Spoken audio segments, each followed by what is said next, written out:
안녕하십니까, 알림이 황희두입니다. 지금 국힘 내부에서 잡음이 계속해서 꺼지지 않고 있습니다. 중진 험지 출마론에 인류한 혁신이가 불을 붙이자 내부에서 반발하고 나선 건데요. 그런데 문제는 국힘의 영남 정당 이미지를 탈피하자는 것에 초점을 맞췄지만 정작 그들은 움직일 생각도 안 한다는 겁니다. 하태경 의원이 수도권 출마 선언을 하면서 불씨를 땡기는 거 아니냐 이런 관측도 나왔었지만 전혀 연쇄 효과는 없었고요. 일각에선 쫓겨난 거 아니냐 얘기가 나오지만 어쨌든 당내 험지 출마 압박 여론을 키워가지 않을까 이런 얘기들까지 이어지고 있는 상황이죠. 이런 상황에 이준석, 홍준표 이 두 사람이 특히 혁신위를 강하게 비판하고 있는데요. 대사면에 대해서 계속해서 반발의 목소리를 내고 있는 겁니다. 인류한 혁신위원장과 만날 생각도 없다고 이준석 전 대표는 선을 긋고 있고요. 이런 상황이 이어지자 국힘에선 윤리 결정을 돌아보고 자중하라는 목소리가 나왔습니다. 홍준표 시장이 수해가 심했던 상황에 골프 친 게 아무 문제가 없다고 생각하는 건지 모르겠다 이런 뼈를 때리는 지적도 나오고 있고요. 어쨌든 홍준표 시장은 난 사면 관심도 없고 연연 안 한다 이렇게 반발을 하자 국힘 대변인은 쉰카콜라라는 얘기까지 꺼냅니다. 홍카콜라인 줄 알았는데 쉰카콜라구나 이런 글이 있었다면서 홍준표 시장을 저격한 거고요. 이에 이준석 전 대표가 등판해서 아무리 그래도 당 대변인 입에서 쉰카콜라가 웬 말이냐 이게 지금 말이 되냐 이준석 본인한텐 몰라도 홍 시장한텐 그러면 안 되는 거 아니냐 이렇게 서로 치고받고 있고요. 그러면서 이준석 씨는 윤석열 대통령이 천지개벽하면 내년에 162석을 할 수도 있다 이러면서 계속 어그로를 끌고 있습니다. 이런 이에 대해서도 일부 공감한다는 반응이 있지만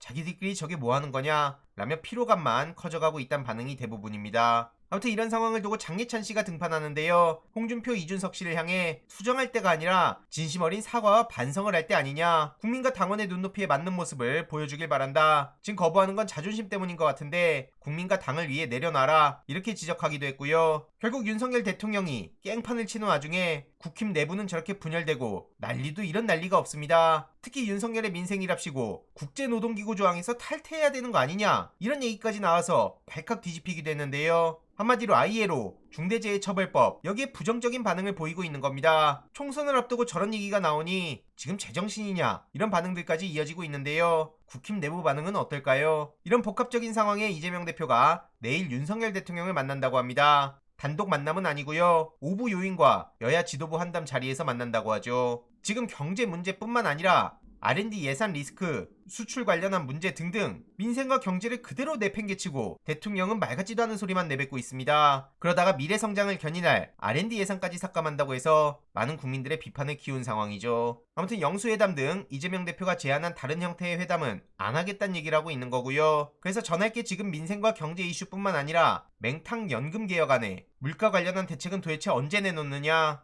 그리고 방송법 처리 관련해서도 국힘이 대통령 거부권 행사를 건의한다고 하는데 이게 벌써 논란이 된 상황이죠. 그동안 반대를 위한 반대만 했을 뿐 수정안이나 별도의 법안 등 자기들이 대안을 제시하려는 노력도 안 했던 거 비판 빠짐없이 나오고 있고요. 최민희 전 의원도 이에 대해서 강하게 비판했습니다. 핵심은 방송 3법이 중요한 거고 국힘은 방송 장악 중단하란 거고요. 지금 최민희 방통위원도 못 본 척하고 있는 상황 아닙니까? 그래서 총선에 나와달라는 목소리가 계속해서 커지는 상황이고요. 이뿐만 아니라 12구 참사 유가족들을 피한 문제, 감사원까지 지금 나서서 선 넘는 행위들 하는 거 9.19 합의까지 건드리고 있는 상황, 외교의 기본이 다른 걸 얻기 위해 하나를 내주기도 하는 건데 말 같지도 않은 걸로 지금 꼬투리를 잡고 있다 이거죠. 이런 수많은 문제들을 과연 윤석열 대통령이 이재명 대표에게 전달받는다고 제대로 대응이 될진 모르겠지만 아무튼 이후로 어떻게 소식이 전해지는지 간단하게 공유드리도록 하겠습니다. 이번 내용도 유익했다면 구독, 좋아요, 알림 설정, 멤버십 가입 정말 큰 힘이 된다는 점 말씀드리고 싶습니다. 주위에 널리 공유 부탁드립니다.